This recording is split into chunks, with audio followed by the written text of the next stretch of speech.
Hi. Have you ever had a flat tire? I'm sure everybody has. How about that battery? So your car won't start. I'm sure that happened to you too. How about this one? Your car breaks down in the middle of a freeway and you're stuck about 100 miles away from your home. Has that ever happened to you? Hope not. Well, it happened to me. All three in one day. January 1. That's how I began the new year, when I had not a flat tire, but as you can see in this picture, a big cut on the side of this brand new tire, almost, and that's irreparable.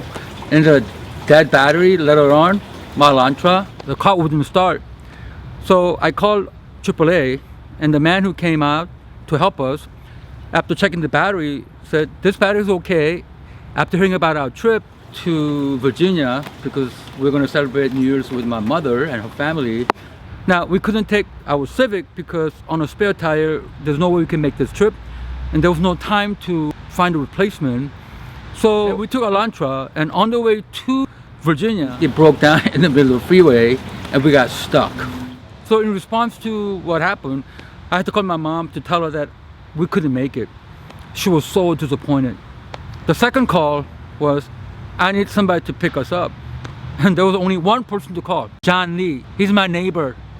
Now, I know John to be a very loving guy, but this is a very difficult thing to ask.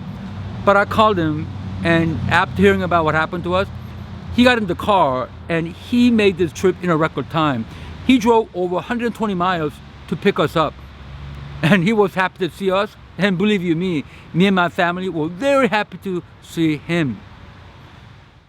I decided to make this vlog obviously because I was so moved by what John did for us. I truly experienced Proverbs 18:26 that day. Quote, there is a friend who sticks closer than a brother, end of a quote. Ironically, my brother who lives in Hawaii did call me to find out what was going on. So I told my brother, oh, not right now. I'll talk to you later, which I did. But that day, I needed a friend who is close enough to help me physically. That's not all. I also saw what going the extra mile smells and feels like. Remember what Jesus taught us? Quote, if anyone forces you to go 1 mile, go with them 2 miles. End of quote, Matthew 5:41.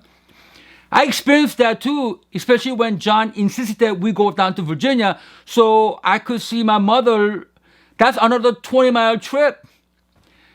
My nearly 90-year-old mother was so happy to see us and to feed us around 5 p.m.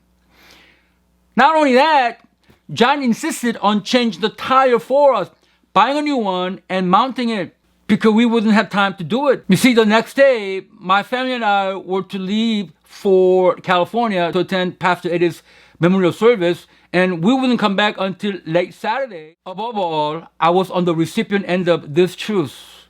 Jesus said in John 15:13, quote, greater love has no one than this, to lay down one's life for one's friends. Truth be told, the guy who did the heavy lifting during Pastor Eddie's battle with cancer that lasted about a year was John. Eddie and Min counted on John to come to their aid in different ways. It all began with John driving Eddie and Min to the airport about a year ago when Eddie initially left for Korea for cancer treatment.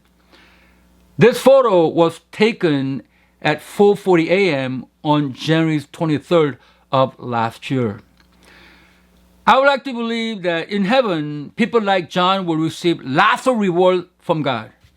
I think so, because Jesus said in Matthew 10:42, quote, if anyone gives even a cup of cold water to one of these little ones who is my disciple, truly I tell you, that person will certainly not lose their reward. End of a quote. Someone like me who is professional teacher of the Bible, yeah, well, don't be too impressed by that. When somebody like John lives it out in a real world, I think that pleases God. Amen.